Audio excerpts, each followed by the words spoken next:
अस्सलाम वालेकुम वरहमतुल्लाहि वबरकातुहू। आज की इस वीडियो के अंदर हम चेक करने जा रहे हैं कि पेनिट्रेटिंग पावर या penetrating ability of alpha particle, beta particle, gamma और न्यूट्रॉन रेडिएशन की हम चेक करेंगे पेनिट्रेटिंग पावर या पेनिट्रेटिंग एबिलिटी।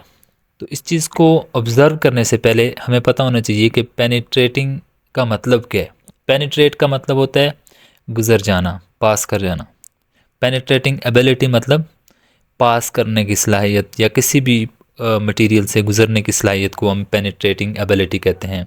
तो ये जो डिफरेंट हमारे पास पार्टिकल हैं, अल्फ़ा पार्टिकल है, बीटा पार्टिकल है, गैमा रे है या न्यूट्रॉन रेडिएशन है, हम इनकी पेनिट्रेटिंग एबिलिटी चेक करेंगे कि कितने मटेरियल तक या कितने मटेरियल को ये क्रॉस कर जाते हैं या इनकी पेनिट्रेट करने की पावर कितनी है। ये सारी चीज़ें हम यहाँ पे सिमुलेशन की मदद से ऑब्ज़र्व करेंगे।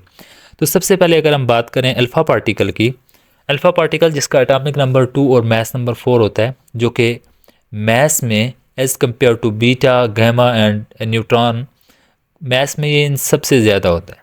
मास में ज़्यादा होने का मतलब चार्ज भी इस पे हाई है, और मास में ज़्यादा होने के मतलब इसका ये है कि इसकी आयोनाइजेशन पावर, जो आयोनाइज करने की पावर, आयोनाइज होने की पावर जो है वो मैक्सिमम है। आयोनाइजेशन पावर इसकी अल्फ़ा पार्टिकल की मैक्सिमम है।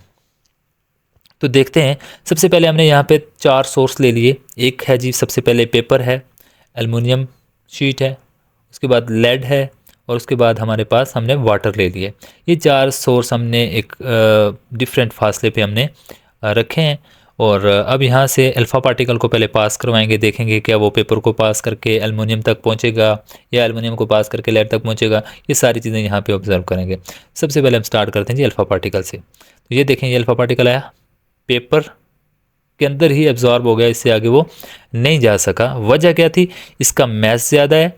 यहाँ से पेपर तक आने तक जो इसके रास्ते में जो एयर थी, ये उसी के साथ आयनाइज होकर अपनी जो पावर थी उसको कम करता करता पेपर के अंदर आके मज़ीद इसने इसके साथ आयोनाइजेशन शुरू की, और यहीं पे जो है इसकी पावर जो है वो ख़त्म हो गई, और इसके आगे ये नहीं जा सका, पेपर के अंदर ही एब्जॉर्ब हो गया, ख़त्म हो गया।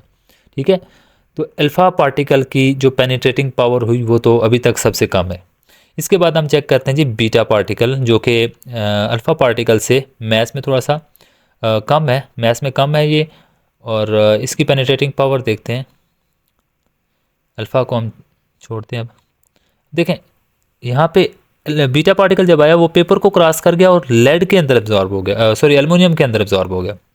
अब एल्युमिनियम को वो पास नहीं कर सका। इसका मतलब क्या हुआ कि जो बीटा पार्टिकल है, अब इसकी penetrating power as compare to alpha particle कुछ मैक्सिमम है, as compare to alpha particle. ठीक है, जो कि पेपर को क्रॉस करके एल्युमिनियम तक पहुंच गया, एल्युमिनियम जो हमारे पास शीट रखी हुई है यहाँ पे। इसके बाद हम चेक करते हैं जी बीटा पार्टिकल के बाद हम जाते हैं जी गैमा रेज़ की तरफ।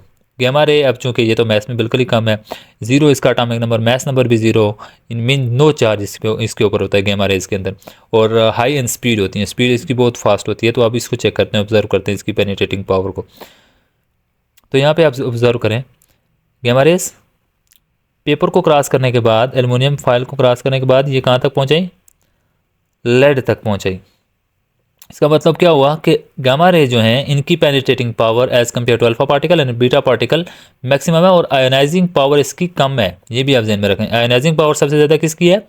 अल्फ़ा पार्टिकल की, उससे कम बीटा पार्टिकल की। बीटा पार्टिकल की आयोनाइजिंग पावर कम है थोड़ी सी अल्फ़ा पार्टिकल से, इसीलिए वो पेपर को क्रॉस कर गया और एल्युमिनियम तक पहुँच गया। इसी तरह गैमा रे की जो आयोनाइजिंग पावर है वो इन दोनों के मुकाबले में बिल्कुल कम है, ना होने के बराबर है, और वो पेपर को एल्युमिनियम की जो शीट है इससे क्रॉस करके लेड तक पहुँचाया। ठीक है, इसके बाद हम चेक करते हैं जी न्यूट्रॉन रेडिएशन को, इनका क्या बिहेवियर होगा। अब न्यूट्रॉन रेडिएशन पेपर को क्रॉस करके एल्युमिनियम को, लेड को